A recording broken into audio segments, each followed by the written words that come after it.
That was some English, wasn't it? Yeah, it was. It was right-handed, too. You right-handed? I am a right-handed. Okay. Yeah. You're looking at the 2013 11. State champ, 11. Willie, today we're going to learn a lot about the screwworm. Mm-hmm. And we've talked about this a little bit in the podcast, but I do want to welcome into the podcast Dr. Chris Womack.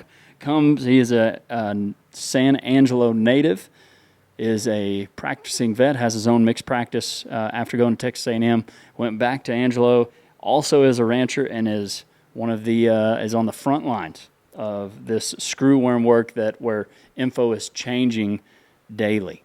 So welcome to the podcast, Doc. Thank you, sir. No applause, please. Yeah. We'll cut that out. Yeah, okay. Good. Cut that out. Good. No, Applause thanks. is not necessary.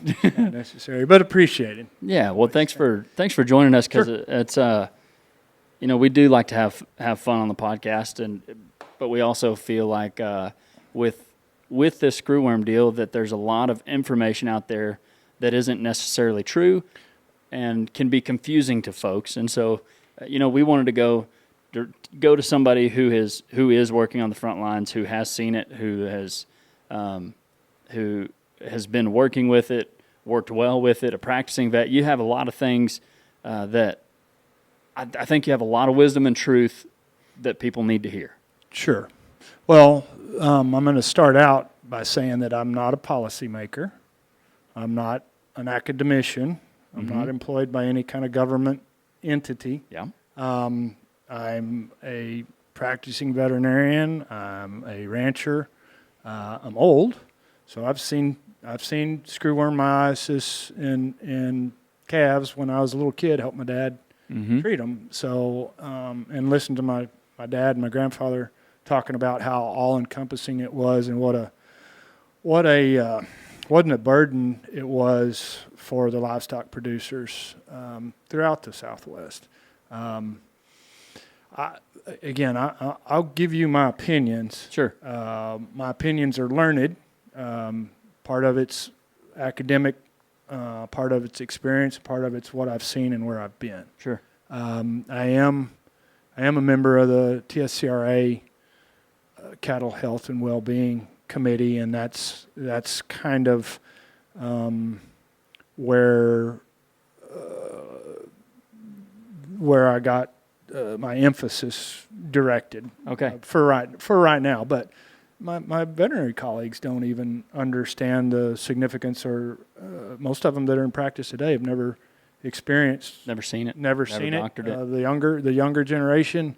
I've never seen it. No. There's a generational ignorance that's. And I liked what you said. It's gonna be something that has to be overcome, and the only way we can overcome ignorance is education. Right. I like what you said about ignorance, to where it's not that we're too stupid to know. It's just that we don't. Ignorance doesn't mean you're stupid. Yeah. It just means you're unawares of the situation. Sure. Ignorant as to what the significance is. Mm-hmm. And that, again, we've seen a lot of. Obviously, it's come to the news, even up to the federal level. Our policymakers have. Well, do you want to? Can we back up? Yep. To people that don't understand and don't know what the New World screwworm is. Yeah, let's go there. Let's back up. Let's go there. Not put the cart before the horse. Amen. Yeah. What is the screwworm? The New World screwworm, New World because it's in our world, right? It's a flesh. Let me back up. It is the female screwworm fly is attracted to fresh tissue, to blood. Okay, she lays her eggs adjacent to a fresh wound. The eggs hatch out in a matter of 12 hours or so. The larvae then migrate into that fresh wound and start feeding. The larvae have to feed on live, viable tissue. That's why it's so destructive. It's not a blowfly. It's not a hornfly. It is a flesh-eating larva produced by the screwworm fly, which is significant. We have not had it here in a long time, and people don't know about it. but it is devastating. Very devastating. Is there any difference between the original screwworm and the New World screwworm? Well, the original would have implied Old World. Which Okay, would have been Old World Africa. screwworm. Okay. They there's historical evidence of it being in North America, Central America, Mexico, maybe even when Cortez Okay. conquered Mexico, because there was some accounts of them conquering native tribes and branding them. Oh. And the native tribal members that they branded died from mysterious infections Wow. that were caused by the branding, and it's surmised that may have been the screwworm. Wow. The We haven't gone back that far in this research. there's some data, military data, early 1800s in the Midwest, of military horses. One military officer had to write a report because he lost a mule, and the mule died of a strange worm, and it was in the sheath. And so they had to cast all the rest of the mules and check their sheaths and clean their sheaths out. And I mean, he had to justify it to his superiors why he lost a government mule. Yeah. Yeah. Yeah. That was 1820s, I think. The late 1800s, the name hominivirax, which is the scientific name for the screwworm, means man-eater. And it was coined by a French physician at Devil's Island, French Guiana, in the penal colony. And he would have inmates brought to him with this flesh-eating Wow. parasite, and that's where the name Man-eater. man-eater came from. That was 1880s, 1890s. Huh. So that's the differentiation between the New World and Old World. Yeah, there's flesh-eating screwworms in Africa and Asia, but that's why they call it the New World screwworm, because it's in the North American, I wasn't North sure and South America, if there Western was continent. any difference between the screwworm fly that was prominent here in the 60s and 70s and before. Oh, that. same bug. Same bug. bug. Same bug. Same bug. Same Okay. bug. That's fascinating that with that history. Yeah, I think creepy. that's pretty cool. It is And- kind of creepy. kind of creepy. and creepy for yeah, sure. Yeah, yeah. And those screwworms, you mentioned it in the sheath of the mule. Yeah. Mm-hmm. Can you talk about some other places that Yeah. Well, that they found during the 30s through the 70s? Sure. Where they were. Again, it applies fresh wounds. Mm-hmm. A mule's sheath is not necessarily a fresh wound, but there's a mucous membrane there, and so they can. If he's sweaty and hot, you could think there could be some irritation there that could go out. But the most obvious fresh wound, the first fresh wound any animal is going to have, is its navel.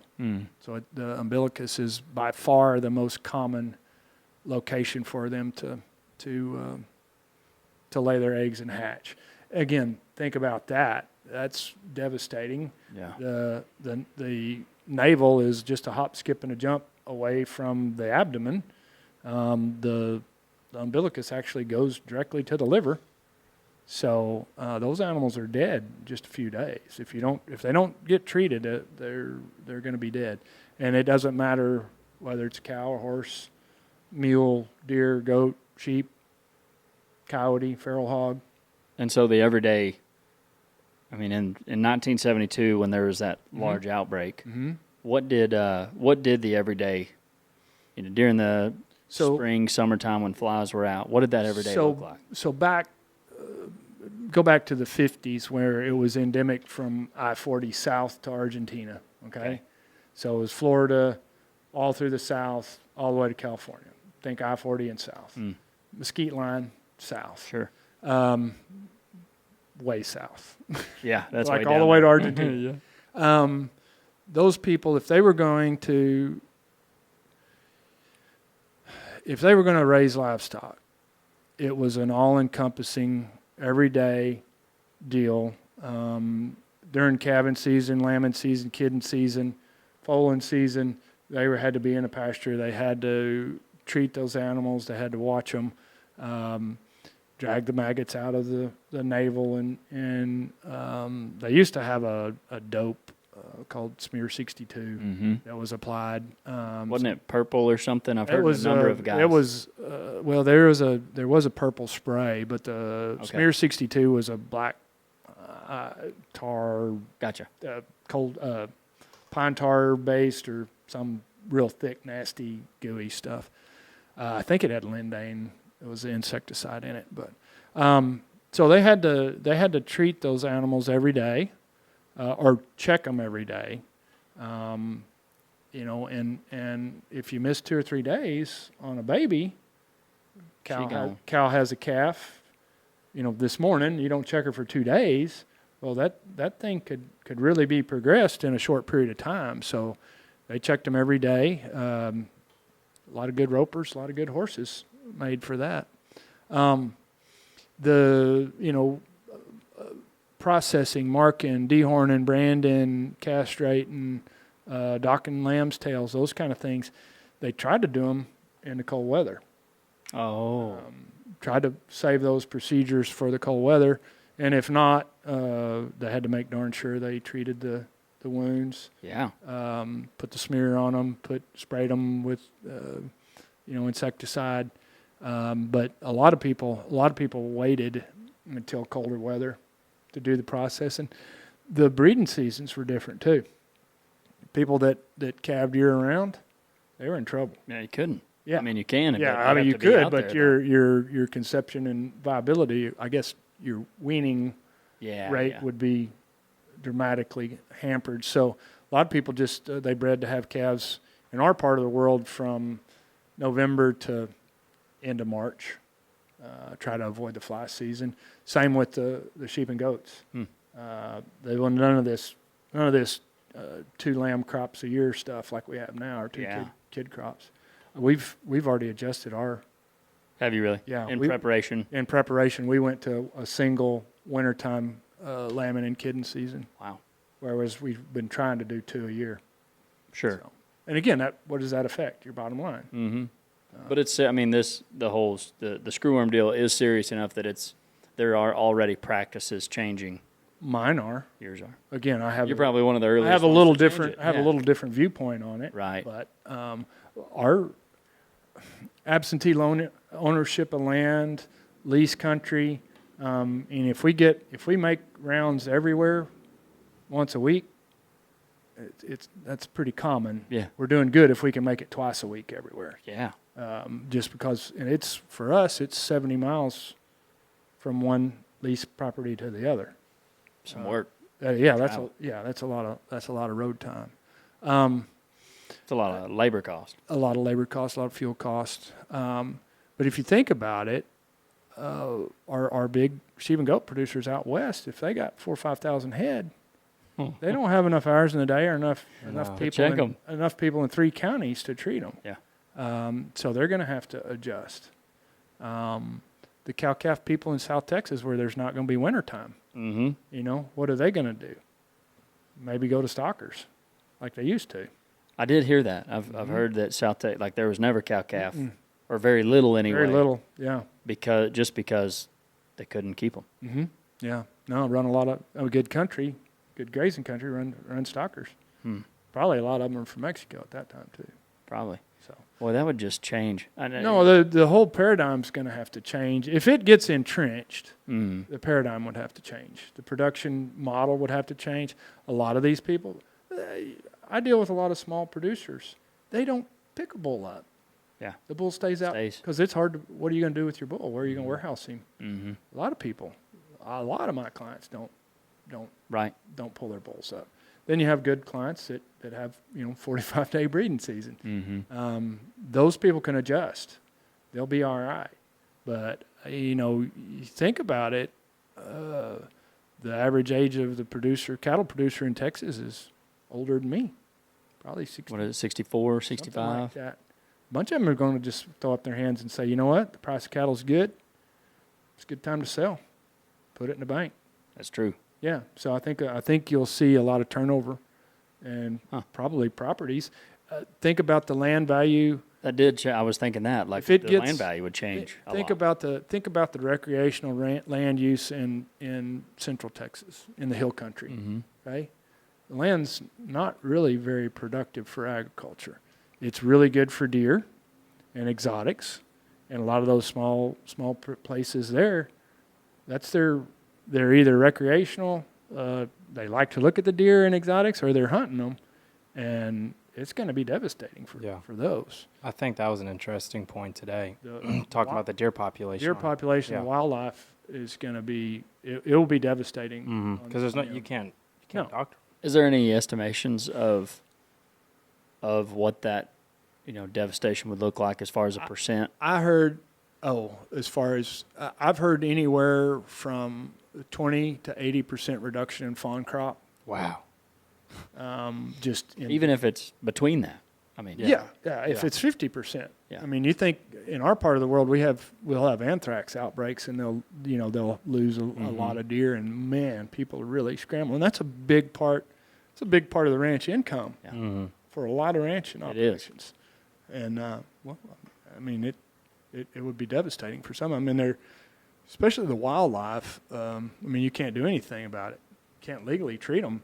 The exotics are at least owned, and if they're tough enough, they have facilities to handle them. They could potentially treat some of the wildlife.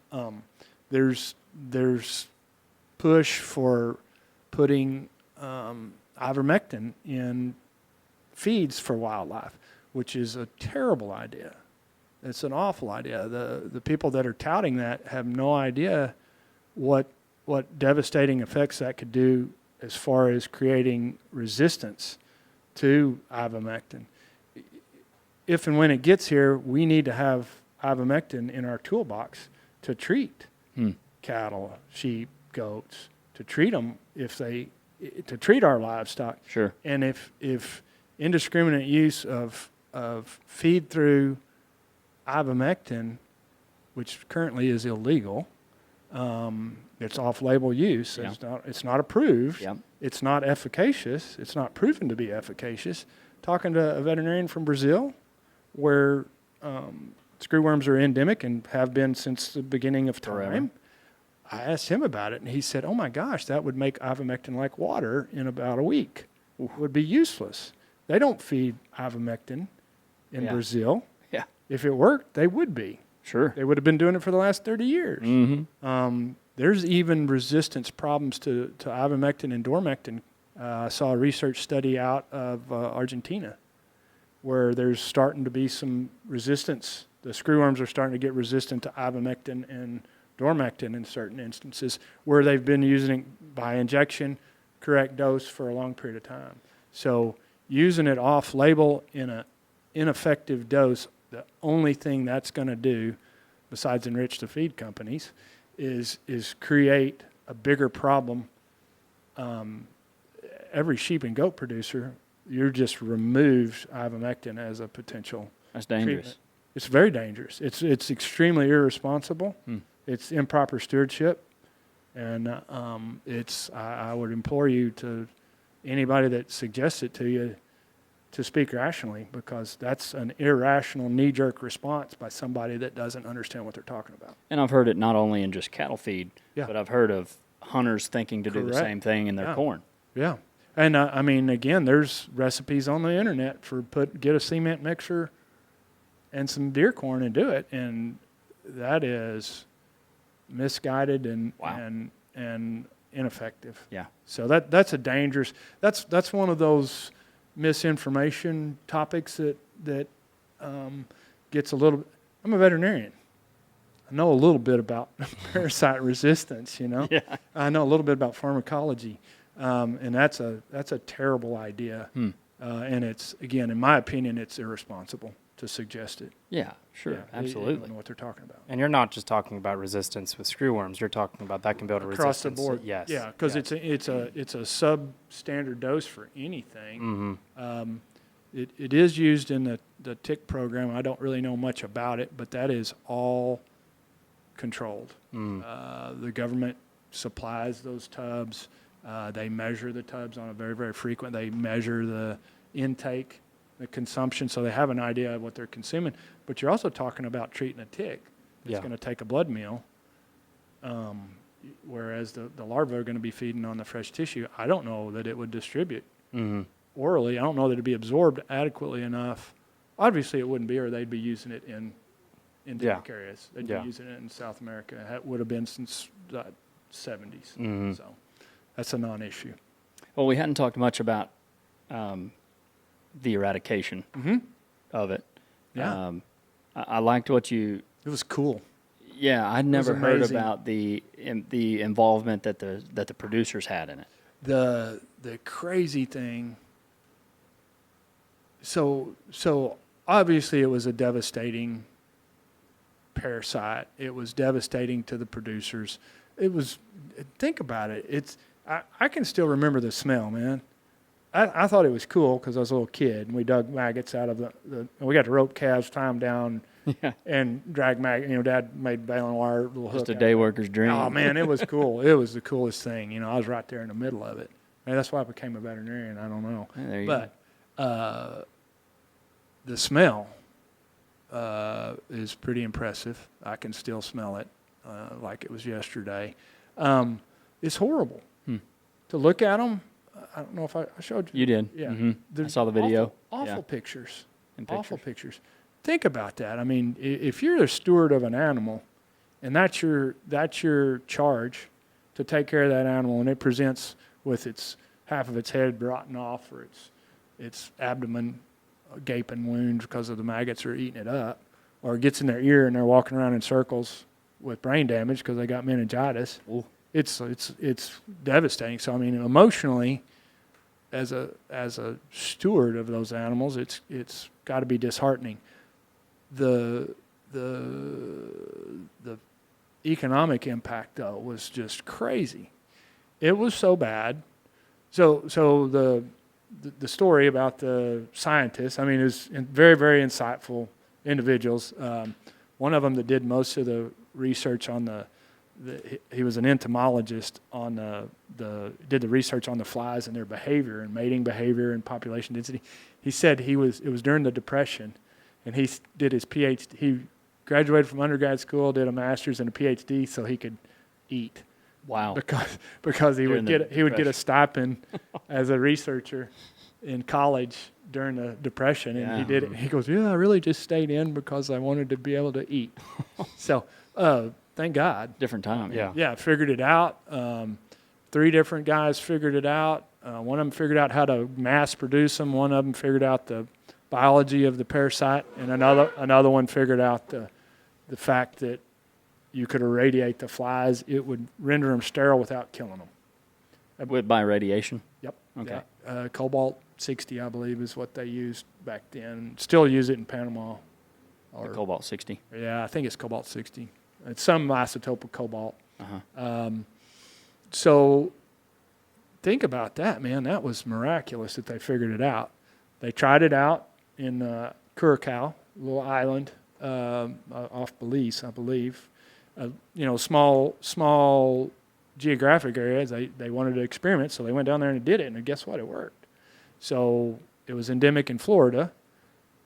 The Florida cattle producers had enough stroke to get it funded there, and Florida's long and narrow, so you start at the top and go to the bottom, and it worked. And the people in the Southwest said, "Man, they got that done in Florida. Why don't we try that here?" And you can read all the politics of it. Had a Republican president and a Democrat Congress with Eisenhower, and Eisenhower wasn't going to do it. You couldn't get agreement. Then Johnson became president, Democrat president, and got a Republican Congress. They couldn't get it done.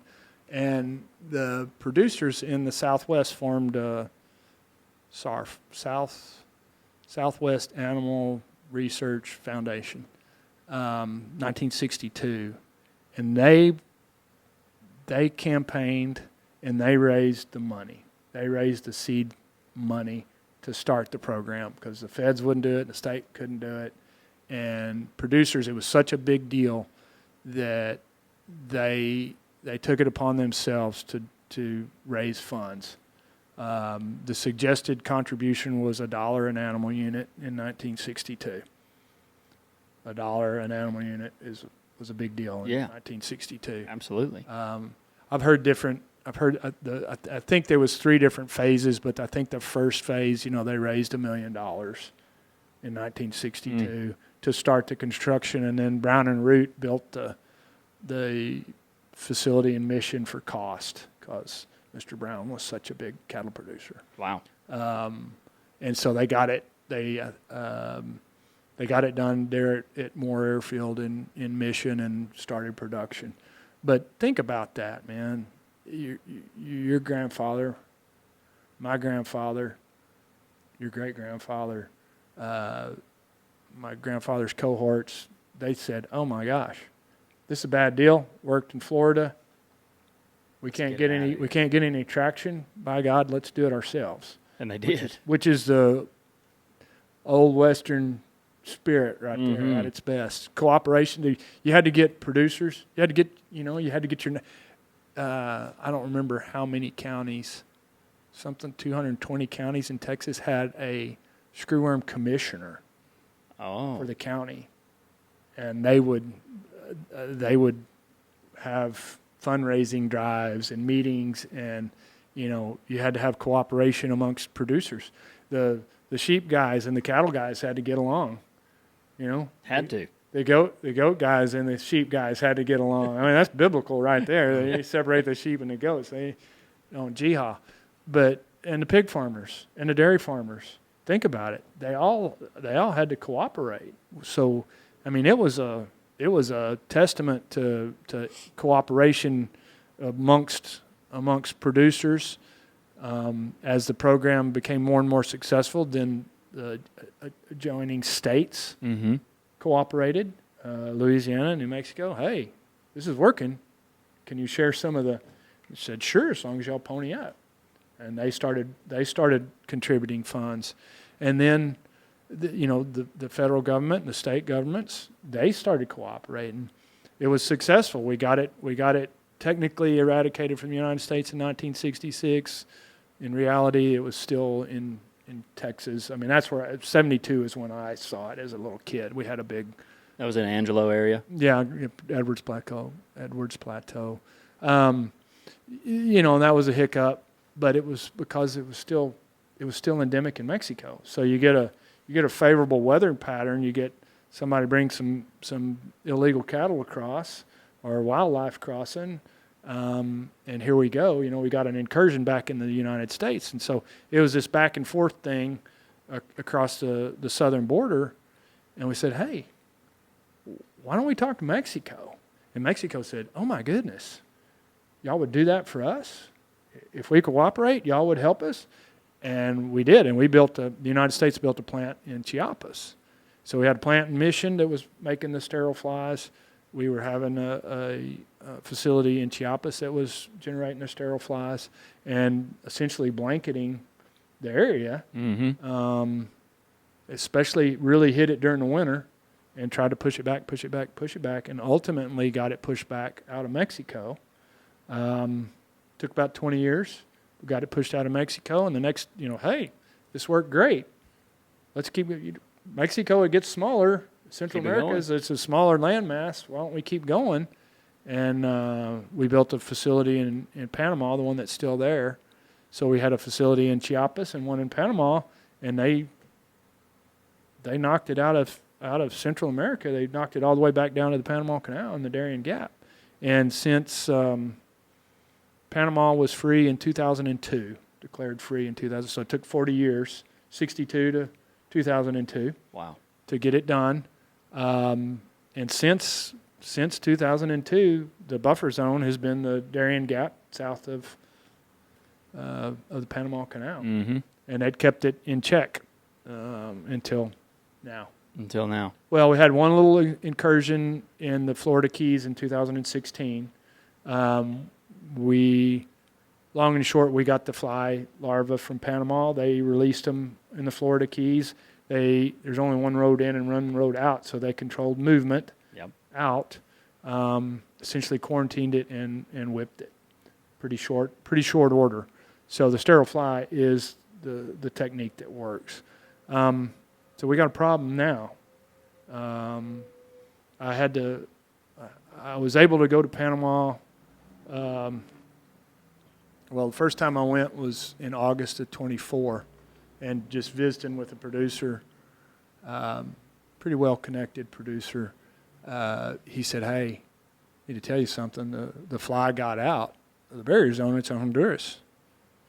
What? I'd not heard that. Yeah. Didn't know anything about it. Thought I was, pretty astute and up with stuff. But it's like, "Are you serious?" He says, "Yeah, it got out. We can't control it anymore, and it got away from us. And it's in Honduras." That was in August, and then watching the A&M UT game in November, and get a text message that it was in Chiapas, Mexico in November. So it went from Honduras to Chiapas, Mexico in 3 months, which is not good. Right. Not good. Then I came back and I talked to my professional colleagues, just try to bring them up to speed. Most of them didn't have any idea what I was talking about. Did a podcast for the American Association of Bovine Practitioners, just if nothing else, just to get the word out. Yeah. Hey, what to look for. This is a possibility. This is what happened. It could be back here. And as veterinarians, we needed to be awares at least that was a potential possibility. Not a lot of traction. We didn't get not really much noise about it. They did close the border, Mexico border, to cattle imports in November, end of November. But really not a lot of traction. Got invited to go back to Panama in April, and was able to. I went as an invitee of the Panamanian government, and through some connections with TCU Ranch Management, and we got to tour the facility, and I felt a lot better after we toured the facility. Just seeing the people, seeing the urgency, seeing the professionalism, seeing the facility, and the steps that were being taken to try to help us. That's the U.S. still owns that facility. That is our facility. It's funded 90% USDA, APHIS, and then 10% META, which is the Panamanian version of. Oh, okay. So they've got a They have too. two directors. They have a USDA APHIS director, and they have a META director. Met with both of them. Still in contact with them. WhatsApp.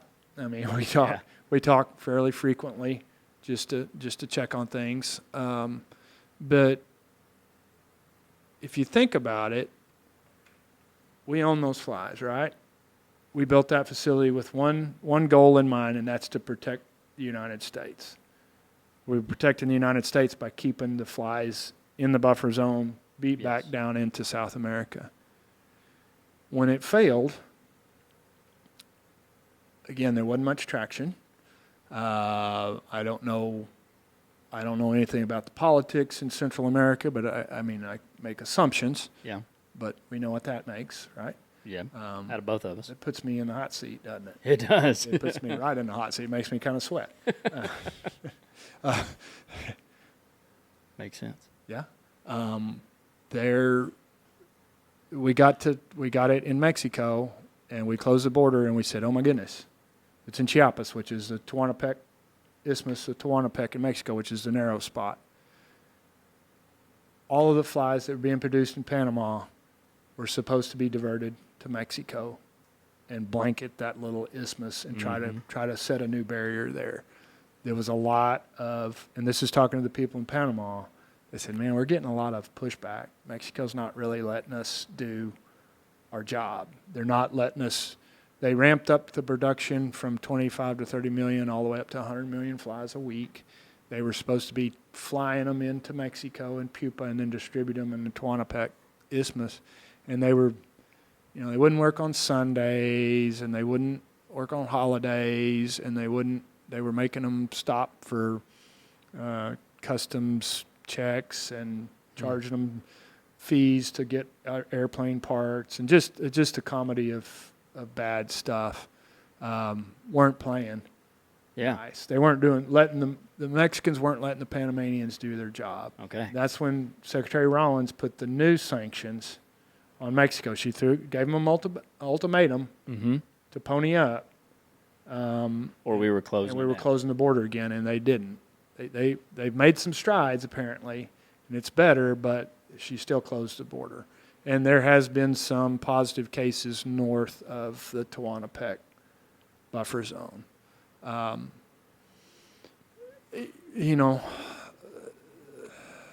That's frightening to me. Because it kind of gets out of that. If it gets out of that narrow, yeah, like your dad was saying, it is Mexico's upside down triangle. It's shaped like a funnel, and Tehuantepec's the narrow part. So the landmass just gets bigger. Harder to hold it back. Correct. And the sterile fly technique requires you to overwhelm the wild population. Yeah. You've got to drop enough males to breed with the females, enough sterile males to breed with the females to render them infertile. So that's a problem. And it was taking 25 million a week. Yeah, we were figuring it. I just did some while we were on tour.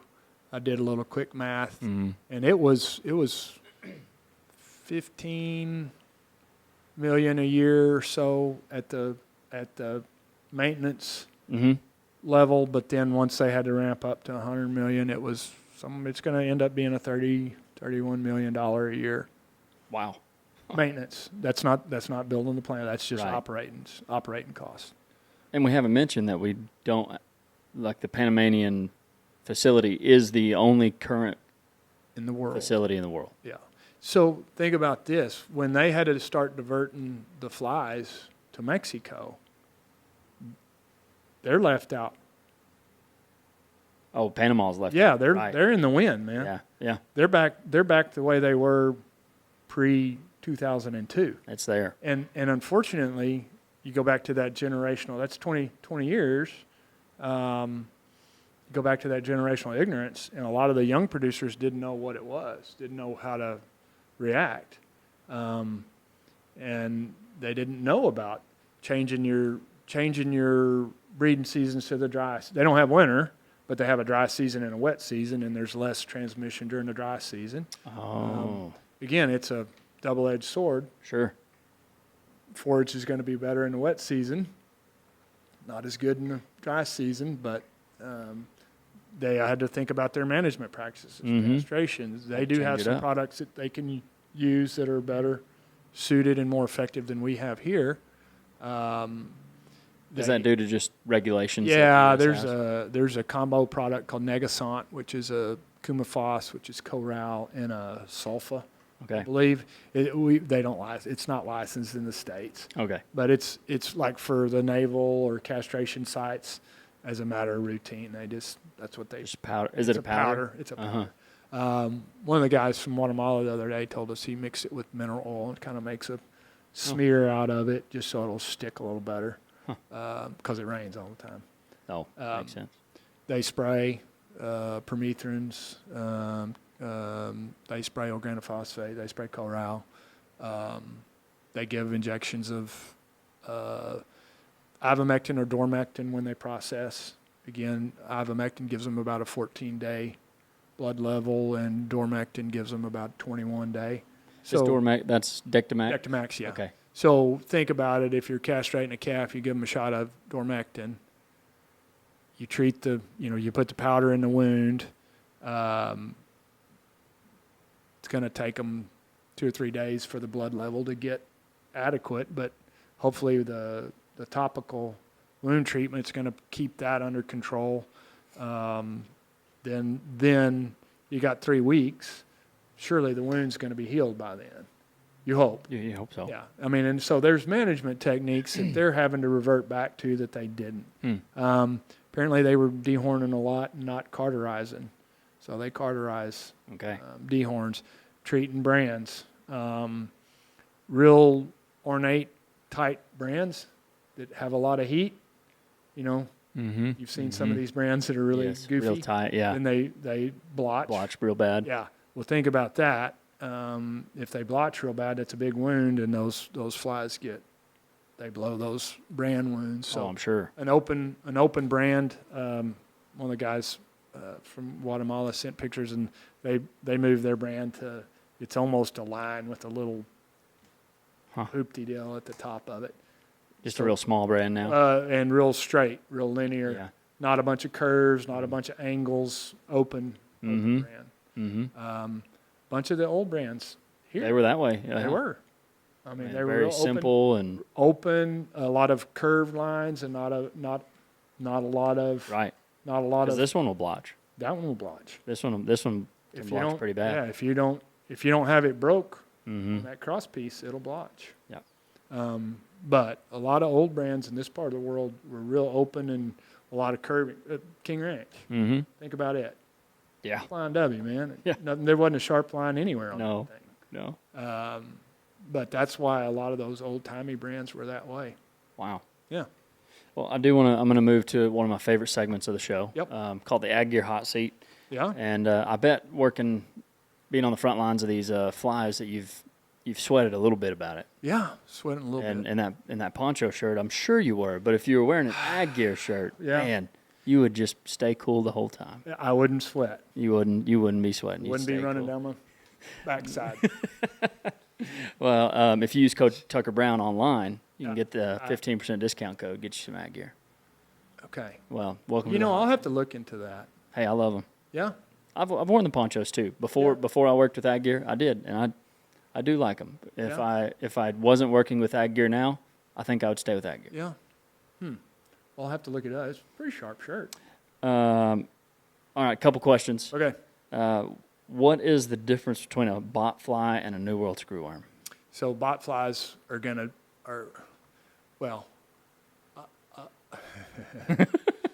so if you're talking about a bot fly on a horse, Okay. little different deal. Yeah. They lay the funny little eggs. Then when the horse licks them, they swallow them and they get in their stomach.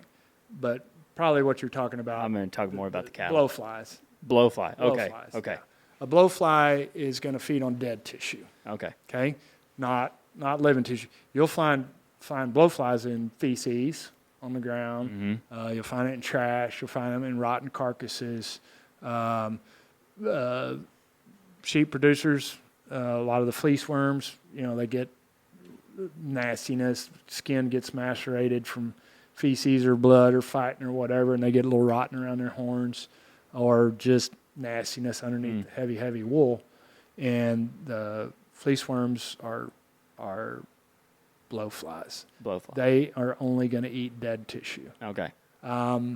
We see a lot of guard dogs, sheep and goat livestock protection dogs.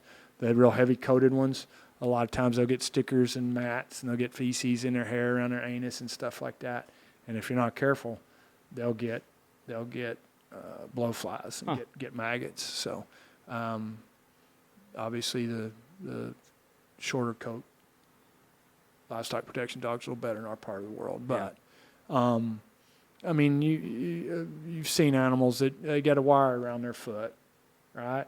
And it's got maggots in it because it's dead tissue. The wire cut the circulation off, and it's got dead tissue in it. The screwworm has to have fresh tissue. Has to have Alive, fresh, living tissue. Yeah. So wounds, the eyes, the nose, the genitalia, like the mules, the prepuce on the mules. The guy we were talking to in Brazil the other day, he said, think about it. AI. If you're rectally palpating a cow, manipulating her rectum, you might get a little blood. Yeah. And perfect. Open wound. Yeah, open wound. Post calving. I mean, how many? Get a tear. Or, Just a little, doesn't take much, but a little separation in their vulva. Here we go. And then I go over there and then go over and blow the navel on the calf. So they were talking about in Brazil, Bos indicus type cattle with pendulous sheaths walking through rough grass. Cactus or rough grass. Yeah. Just causing, small abrasions, a little bitty wound on their prepuce, the next thing you know. Big enough for the fly. Big enough for the screwworm. So some of the stories I've heard out of South America are talking about the Bramer influence, Bos indicus influence cattle licking the wound. Obviously they're more resistant to external parasites genetically. I mean, that's a given. But I heard one rancher telling me that his mama cows were really good about licking the navels on their calves and keeping the screwworm maggots out. Interesting. Hadn't heard that before. Maybe. I don't know. And now I have heard of some folks on some of my social media saying like, "Oh, we've had screwworms before. They eat the live flesh. We used to get Coke bottles and pop it off their back, but that's not a screwworm either. No, that's grubs. Yeah, that's grubs, and you don't see that very often. When I was a kid, it was very, very common.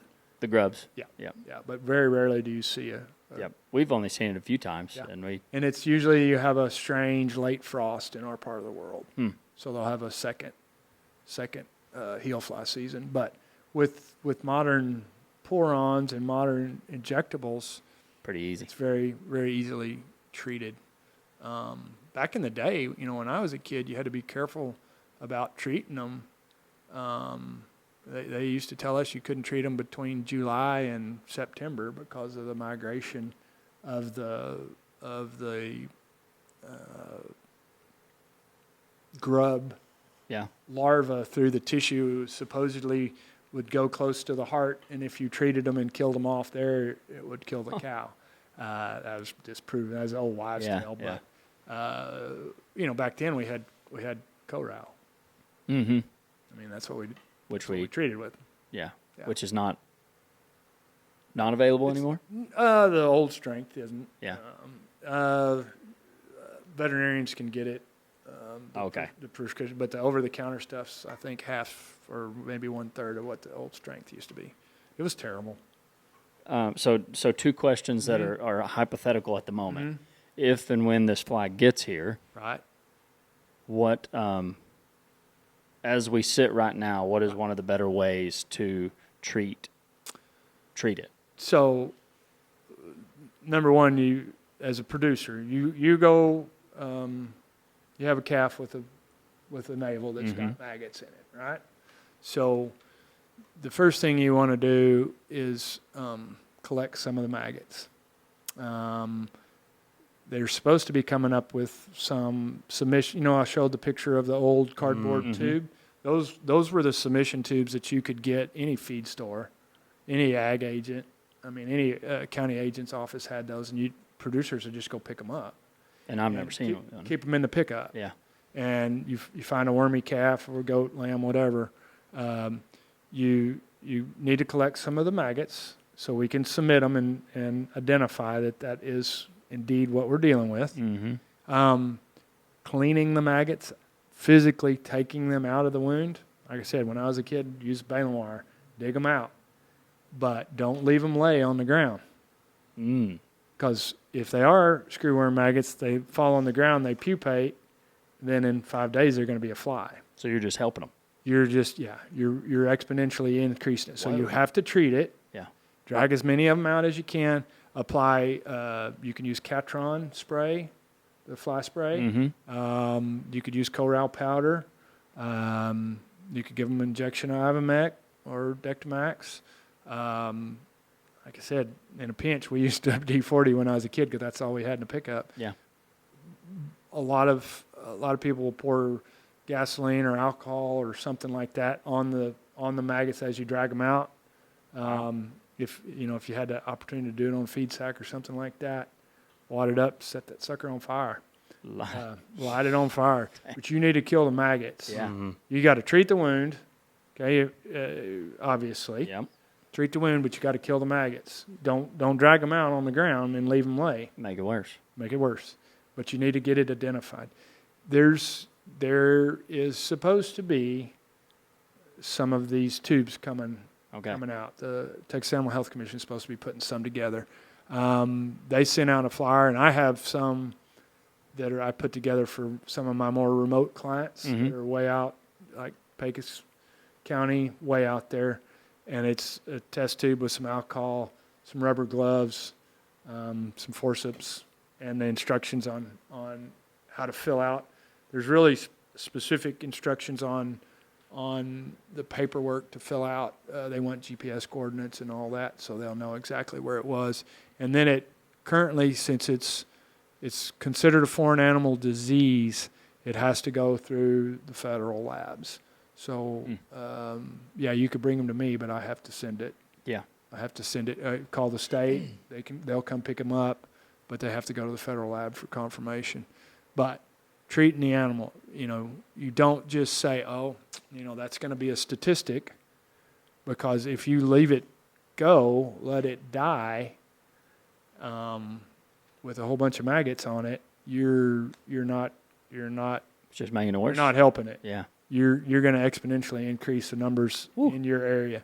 That's what the guys in Central America and Panama, that's part of all the different ministries of agriculture. They all say the same thing. Inspect them, treat them, clean them, Yep. treat the wounds. Don't move cattle or livestock that's infested. But you got to clean them, you got to treat them, you got to kill the larva. There's your order. That's it. There's your order. Do it. You need to get them here. We need to get them identified. Unfortunately for them, the only reason for them to identify it is epidemiology. Just to know. Just to know how many cases there are. I feel for those people. Yeah. Every day they got to deal with it. Because you talk to the Brazilians, and it's a matter of fact. This is what we deal with. This is the way we do it. It's just a fact of being a rancher. You talk to the Panamanians and Central Americans, and they're like, man, we didn't have this. This is awful. Because it's been we don't it's been gone for we don't long enough. Before we could have called and got flies, but Yeah. Not anymore. not anymore. Again, and I feel for those people, but at the end of the day, those resources belong to the United States. Yep. And if it comes here, if it gets here, that's where we need to use it. Right. We currently have enough to control it. We do not have enough sterile fly production capabilities to re-eradicate it from Mexico. Just to keep it. We have enough to spot treat it here till winter. Gotcha. Yeah. If it were to get here next month, Yep. we have enough to treat it. If it gets here next spring, we still probably have enough to treat it. If we can get it identified, if we can get movement restrictions in place that are reasonable, and it's doable. But if it becomes endemic in all of Mexico, we used $500 million a week back in the 70s and 80s to get it done. And we're at 100 right now. We're at 100. They did give some money to Mexico to retrofit a sterile Fruit fly. fruit fly facility, and they were saying it's going to be 60 to 100 million capacity maybe. How long will that take? Did they? I don't have a number for that. I did find out today that we did. Secretary Rollins did have a press conference and announced that we do have the facility in Mission established for distribution. So if we do get it, they'll fly the worms from Panama to Mission to have them distributed. But the funding was not approved for a new fly production facility. Which is what we need. We thought that was going to happen. Yeah. But I just heard on the way over here that Breaking news. It was breaking news, heartbreaking, but yes, breaking. Yeah, sure. That they ixnayed the sterile fly facility here, which is awful. If I would ask for any kind of action for John Q. Public to take, it's canvass your legislators, canvass your lawmakers. Tell them, what the deal is. We need it. We need it, period. Yeah. They don't need to be canvassed for approval of Womack in the feed. That's ridiculous. That's not going to solve the problem. It's going to make the problem worse. They need to be canvassed for funding and approval of a domestic fly facility. That's the only way we're going to re-eradicate it if it happens. And even if it's contained in southern Mexico, what's Central America? I mean, it's devastating. Mm-hmm. And Because there's it gets in people too. It I mean, we does hadn't get even in talked people. about that yet. It does get in people. I mean, again, we talked about the villagers and natives that were conquered by Cortez, Yeah. but there's Oh yeah, we did talk about that a little bit. there's I read some reports of a sharecropper up in north central Texas in the 20s that said he had to move because his wife couldn't keep having babies that died all the time, because they would lay the babies down in the shade to take a nap during the day, and the worms would blow their nostrils Oof. and be dead in a couple of days. Devastating. Yeah. Think about that. And I don't remember the numbers off the top of my head, but I think last year in Panama, I think there was 64 human cases. And then when we were there in April, they had already had 40 Wow. for the calendar year. So And I heard somebody be like, well, it's the U.S. We won't let that happen to babies. But one thing they did bring up was how about the street people? was that, or at these like big music fests where Yeah. people Pass either out. pass out from Yep. alcohol or they're just sleeping there. Yeah. Yeah. Well, That's a good that's one. a I mean, it's possibility. if you think about it, you want to really get people's hair on fire. Think about the homeless people that sleep under bridges Mm-hmm. during the day. That's when it's active. The fly is not active at night. Oh, okay. I didn't know that. It's only active during the day. That's why you put a baby down on the porch or in the shade of a tree. If abuela's not there to tell you, oh no, you need to put a cover over it, or you need to stay you with the wouldn't baby. know. Don't lay the baby down and walk away from it. Keep the flies off of Uh-huh. it. You wouldn't know. Right. Think about that. I mean, New that's generation. devastating. You're a new dad. Yeah. Think about Yeah. that. Oh, that'd be It's heartbreaking. yeah. That doesn't even describe. It'd mess with me forever. No, you'd be done. Yeah. Yeah. Think about the devastation that would create. Right. So, some of these street people, it's. I mean, again, it could be. It's a real deal. It could be awful. Last question in the Yep. in the hot seat. Okay. Um, Another hot. Man, I am sweating. It really is running down my back now. If they're for producers, if and when this fly gets here, is there anything they can do to prevent the fly from being in their herd? Well, husbandry, changing your husbandry, and what does that mean? Changing your breeding seasons, treating when you process, treat appropriately. If you can, delay the processing until cooler weather. Mm-hmm. So past the the frost date. Yeah. Well, 60 is what they said. They said it's really very inactive if the temperature 60. gets below 60. Oh, I thought you were saying like 60 days after the frost. No. But They 60 say degrees. the fly is Okay. very, very inactive when the temperature gets below 60. Okay. So it doesn't even have to freeze. So doing spring works while it's still cool, Correct. or calving Yeah. while it's really Yeah. cool. Yeah. I mean, for us, we calve in February, March, so Mhm. it's not a big. I guess you could have an unusual early spring, Yeah. but and it wouldn't be a stretch for me to pull my breeding season back by 30 days. Yeah. Um, But in April, May, June, calving be would terrible. be terrible. you would have to see every calf.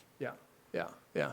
And even, I mean, a fall calving, I mean, what's that going to be? Oh yeah, like a November? September, October. I mean, you'd have to push September, October wouldn't work. it Not well, at least in my part of the world it back. wouldn't. Yeah, right.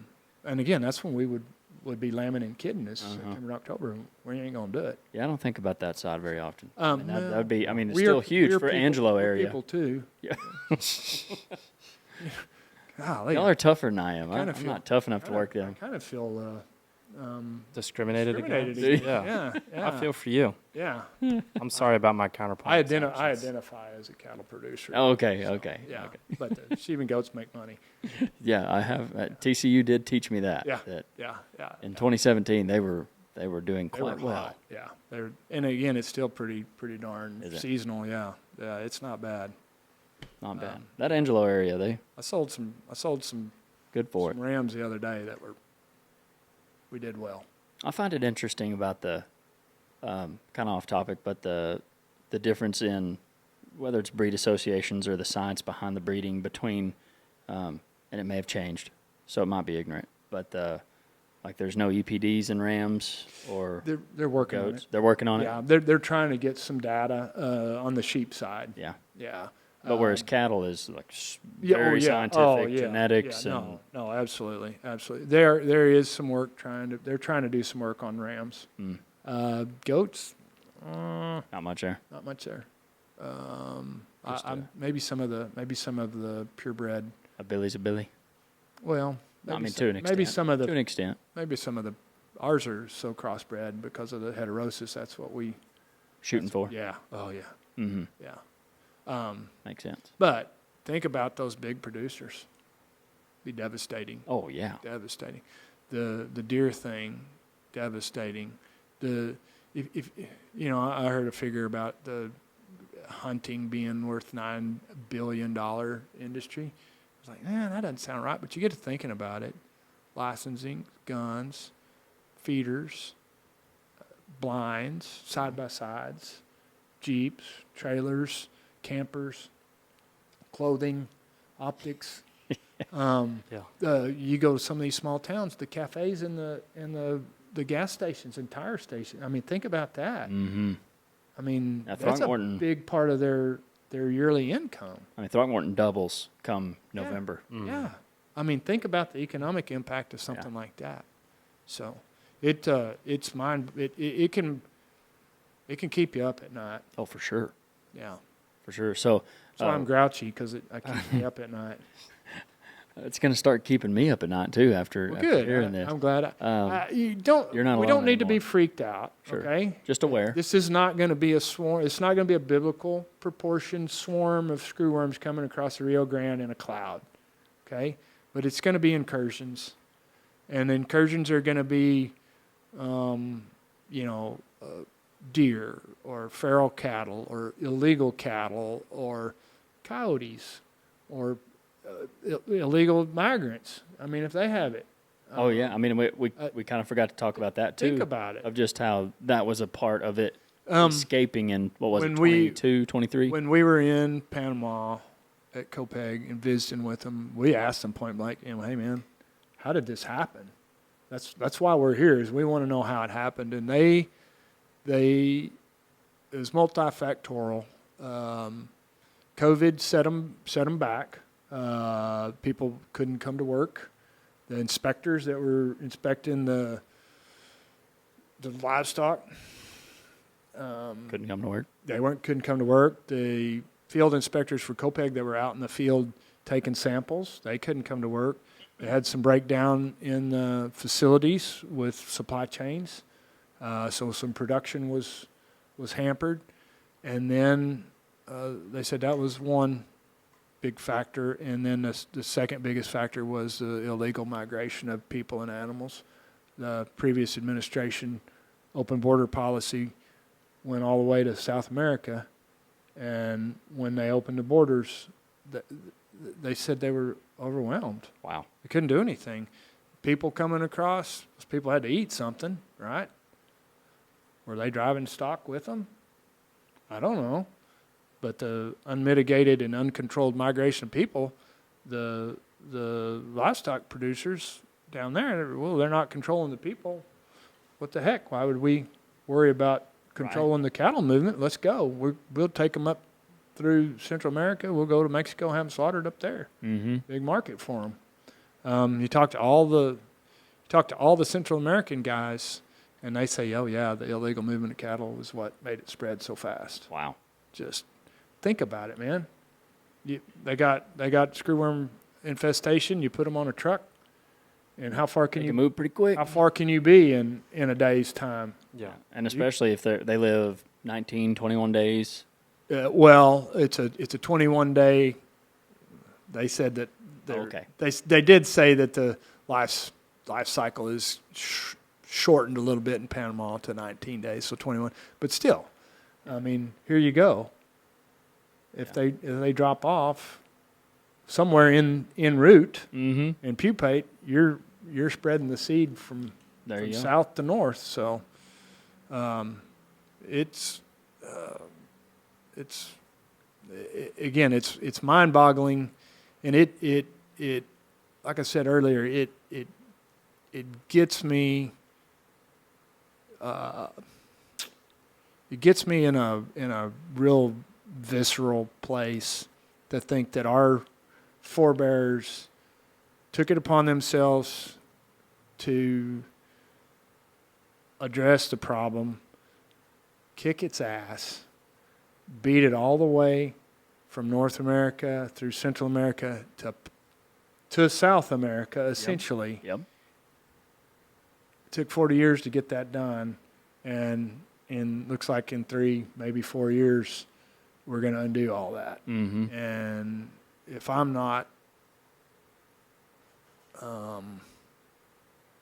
at least trying to make people aware about the problem, that's real dishonorable. Sure. And that again, that's a visceral. My wife asked me, why are you so wound up about this? And I was like, well, because it was a big deal. Mm-hmm. It was a big deal, and it took a big effort, and it was think about that, man. That was a grassroots. That was cooperation. Across the board. Individuals, states, nations. I mean, it was a crazy. The scientists. I mean, go back to the beginning. The scientists had to cooperate. Mm-hmm. There had to be a reason for them to collaborate. Yeah. And back in the 40s, post World War II, think about it. It wasn't the internet. They couldn't shoot each other email. They had to write each other letters or go to big conferences, and Mm-hmm. I mean, how could they collaborate? Yeah, It wow. was difficult, but they got it done, and it hurts me to my soul to think that somebody wasn't doing their job. You know, why did this happen? In just How did handful this of happen? years, How did this happen? started the snowball down the hill. It snowballed. Yeah, and this is a federal problem to fix. Mm-hmm. It was a federal problem. It was caused by a federal problem. Right. So at least we have the chance of getting somewhere with it right now. Anyway. So if you had for producers who are wanting to know or learn more about it or stay in the loop, what is the best way for them to do that? There's a lot of resources that are pretty well vetted, pretty well written and descriptive. USDA, APHIS has several different fact sheets. Some of them are for veterinarians, some of them are for producers. Some of them are just good general information. Mm-hmm. Texas Animal Health Commission has some a fact sheet. They have some information, really good information, and a lot of them cross-reference one another. I believe TWA has got They're getting after it. an information. I mean, they got a lot to lose. Mm-hmm. I believe they've got a fact sheet put together. At least I saw a template for it the other day. I'm on a committee with Texas Parks and Wildlife, and they brought in the TSCRA specialist, Peyton Schumann. Schumann, to come and talk to the committee about this. Good. And all of them were like, What? what is this thing? What is this, alien? Yeah, I mean, exactly. No clue, which I don't blame them, because I didn't either until a couple months ago. Exactly. Well, But and they're taking it seriously, as you're they- saying. Yeah, yes, Yeah. because they're going to be affected, Mm-hmm. and you know, not to pick on a group, but a lot of the people that have bought land to hunt on are not animal people. They're not husbandry True. people. It's true. They're successful, Yes. and they're not stupid, but they're ignorant as they're not familiar with animal husbandry, Right. and it's a foreign concept to them. And I think there may be some misunderstanding of like we can treat this when it gets here, but the labor to get it done across the country is going to be something that we don't have. In our livestock, correct? Right. Right. Yeah. And the deer, wild deer. I mean, they're you can't treat them. No. The owned. Yeah, the pigs, The owned hoofs, deer, feral hog. Think about it. yeah. Think about the deer population now versus when I was a kid. I remember you could shoot one buck a year. Mm-hmm. That was it. And then I can remember, I don't know, maybe late 70s, they started issuing doe permits. And my dad and my grandfather were like, oh my gosh, we can't. What self-respecting hunter would ever shoot a doe? We can't shoot. Wow, does. that's so different than now. Dad threw them in the trash. He wouldn't let our deer hunters shoot. Really? Yeah. And now today we're just And now, I begging mean, for it. they're in my yard in town. Yeah. You know? Yeah. Just begging to people to yeah, take doe. yeah. Oh my gosh. Wow. Think about that. Mm-hmm. But also think about that as the reservoir. Because Mm-hmm. That could make it explode. it could make it explode.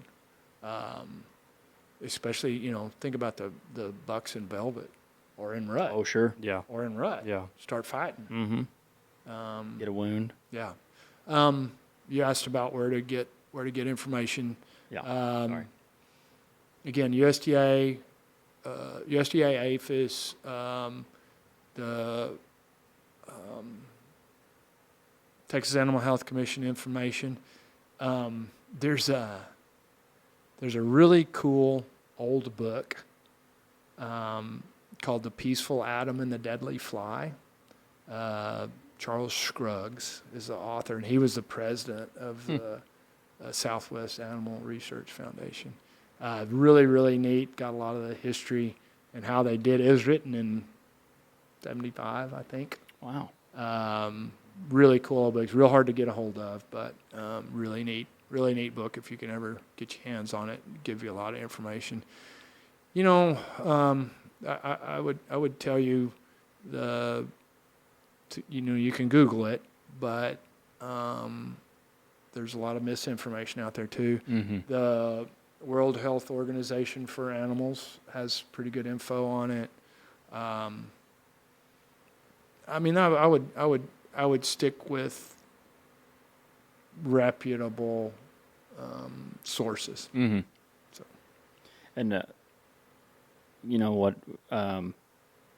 You mentioned something before of like if that does come up into South Texas, Mm-hmm. trying to create a place where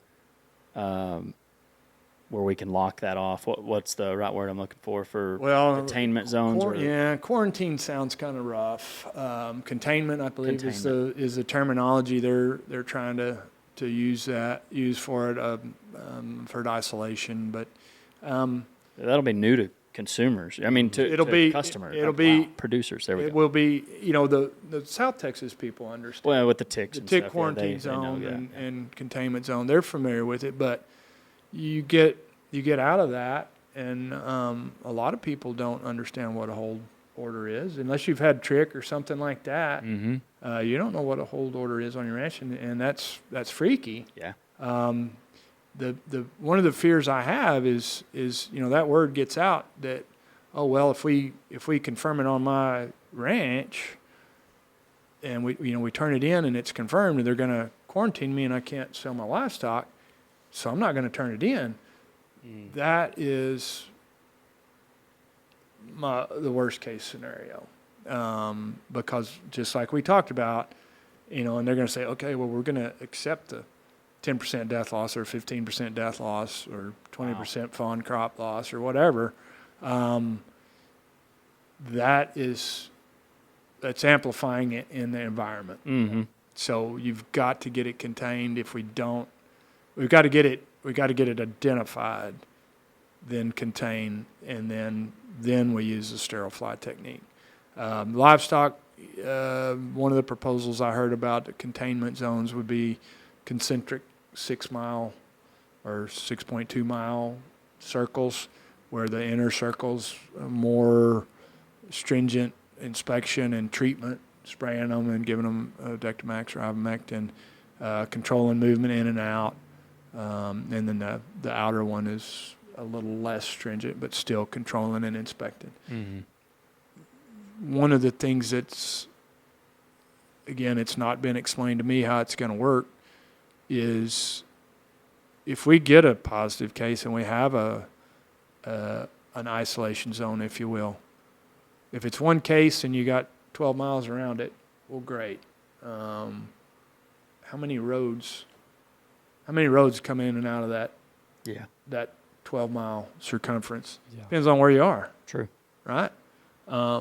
Get closer to central Texas, there may be 100 roads in 12 miles. Yeah. You get out far west Texas, there may be 2. Mm-hmm. Who's going to police that? Is it going to be Texas Animal Health Commission? They're running point on it right now, is the word I heard, but what if they get overwhelmed? Yeah. I heard some game wardens maybe be That makes sense. a game wardens would make sense. But if you get more than 2 or 3, you're Pretty going to get DPS. You're going to get the local sheriff's departments. Mm. How many of those are overwhelmed already Mm, and yeah, true. underfunded? I mean, are they going to rely on people like me that are USDA accredited veterinarians? Are they going to, give us a badge and a gun and say, go get them? I mean, I legitimately, Sure. that is a question that I've had for them. An honest concern. And I can't get a correct answer. Yeah. It's all, it's what if. Right. And again, it is what if. Mm-hmm. It is what if. It's not, maybe Mexico plays nice. Maybe the production in Panama is adequate and we can get it beat at Tehuantepec and at least, concentrate on getting it re-eradicated from Central America. But my fear is that we're not getting the actual picture of what's going on in Mexico. Mm. That's my greatest fear. That we're not getting the whole. We're not truth, getting probably. the whole, and there's no surveillance on wildlife Sure. down there. I mean, that's been verbalized as much, but that's bothersome to me. Mm-hmm. Mm-hmm. So Wow. Yeah. So how about that, man? that's Happy birthday, right? so really. Woohoo! Yeah. So any if you had to tell a producer one thing Mhm. right now, Mm-hmm. where it stands or what they should look out for. Yeah. If they heard one thing from this whole deal, what Yeah. would you tell them? To pay attention, be vigilant. If it looks funny, get it reported. Mm-hmm. I mean, that's the single most important thing, is to get it identified. As soon as we get it identified, our resources are going to be diverted here. Mm-hmm. Those are ours, and we're entitled to them. But we got to get it identified, and you need to treat the thing. Again, be ready. Get a can of Catron. Keep it in your truck. Get your test tube. Go buy your veterinarian. Get a test tube. Mm-hmm. Call your veterinarian. If you can't get a hold of them, call the state. If it's a Saturday and you can't get a hold of somebody, the state said they'll respond. Wow. So Texas Animal Health Commission that's their charge. That's their Mhm. paying them to do this. So. True. I worry about some of my real remote clients. That's why I gave them tubes and gloves. Prepped them. I gave them little kit. I put together little kits for them. Yeah. Not supposed to do that, but I want it done. Mm-hmm. And a bunch of people are already stocked up on Mm-hmm. Catron spray and Dectomax, Coral. Right. Yeah, I have Coral in the clinic. I've got Catron. There's several other screwworm sprays. Any of the permethrin sprays would really be adequate. Coral powder, you could put that in the wound. Dogs and cats, there's some of the flea and tick products that actually are very, very effective. Oh. The dog and cat, probably the first case is going to be in a dog or a cat. That's probably going to be the first confirmed case. Yeah, 'Cause first found case. somebody's going to bring their dog or their cat into the veterinarian. And again, I implore my colleagues to be vigilant and be aware. That's one of the reasons. That's one of the reasons I'm doing what I'm doing. The seminar we had, the update we had at Tech at the vet school, week before last, I guess. That's the first seminar directed towards veterinarians that I've heard about. Wow. So I appreciate them ponying up and doing that. Yep. Yep. Go Raiders. Wreck them. Yeah. Yeah. Where did you go to school again? Texas A&M. Yeah, weren't they the ones that got rid of it the first time? Yeah. Or a big part of it? Yeah, a big part of it. Yeah. Gig 'em. Gig 'em. There you go. Wreck 'em. I've got some friends at both. I got friends at both. My brothers go to Tech. I have no affiliation with either school except for that. There's good people at both veterinary schools. I got friends in low and high places. So I just go with the football teams. well, we're not going to go there. This is now you put me in the hot seat. Oh, is this now I hot? am sweating. I need one of those shirts. Johnny Take your shirt off. Football. Let me have it because Johnny Football. we're not going to go that far back. Good God. Who else went to A&M that I recently And now we're diving into a gosh, deep look hole. at the weather. Oh, wow. Ooh, isn't Look it at pretty the up time. here? Don't you have My to go? gosh. Ooh, did I mention I have to go? I got to wash my hair. Are you avoiding this because you're very passionate about A&M I football, know. or no? You don't care at all? Wow. Spent too much money in the wrong direction. So as a well-practiced veterinarian, as a rancher, as a father, and a very well-studied man, any life advice? Life is difficult, and it's a lot more difficult if you're stupid. John Wayne. Maybe that's what my problem is. John Wayne. That's my That's your good stuff. good I like it. I like it. yeah. I like it. Well, hey, it's been a pleasure having you Yeah, on. enjoyed it. And it's it's not that I didn't like having you on, but I would enjoy talking about not screwworms the next Okay. time we talk. So We could- because that would mean it's not a We could thing. talk about sustainable beef production. We could talk about sustainable I like beef that. production. Yeah, It was very interesting today. Yeah. I appreciate being. that was a good deal today, wasn't it? I really appreciate being invited because that was. Oh yeah. Cow nerd, man, I nerded out and out. It was great. I Yeah. loved it. Hey, that's where my dad that's his happy place. If he can I nerd can out tell. about you, yeah. Well, that was really enjoyable. I think it's a really good idea. I hope they can make it work. Mm-hmm. I've got my eyes on it myself. Sure. And that's for those that don't know, it's the Rancher Sustainable Angus. We had a deal about it today at the ranch, talking about it and Yeah. our customers and what it is and where it could go. So, Yeah, it's got a lot of potential. yeah, I think so Lot of too. Potential. Yeah. And yeah, hopefully we're talking about that next time because Yeah, we that'd got be the cool. we got the screwworm back to South America. Yeah. You know what? We'll do a follow up. Okay, If we get it beat, let's do it. yeah, we'll Let's do it. Let's do it. Hey, it's been I may not be alive by then. I'm an old man, you know. Willie, you got any questions? Willie? Any questions for the doc? There was a lot of really good information. I think you did a great job Yeah. of explaining it. Yeah. I like how you really focused on it's going to take. It's a team effort. It is a Team team effort. It was a team effort before. It was a testament to collaboration. It really was. Sounds Yeah. like it may take that again. It's gonna take. Yeah. It's gonna take it. It's my friend Mm-hmm. is experiencing a lot of frustration Mm-hmm. right now. So Yeah. we've got to. We're doing the best we can because we give a damn. Right. But it gets frustrating. So Well- it is going to take a team effort. It darn sure is. Y'all are both right. We'll be a team right here. Right Team here. of 3, guys. We got it.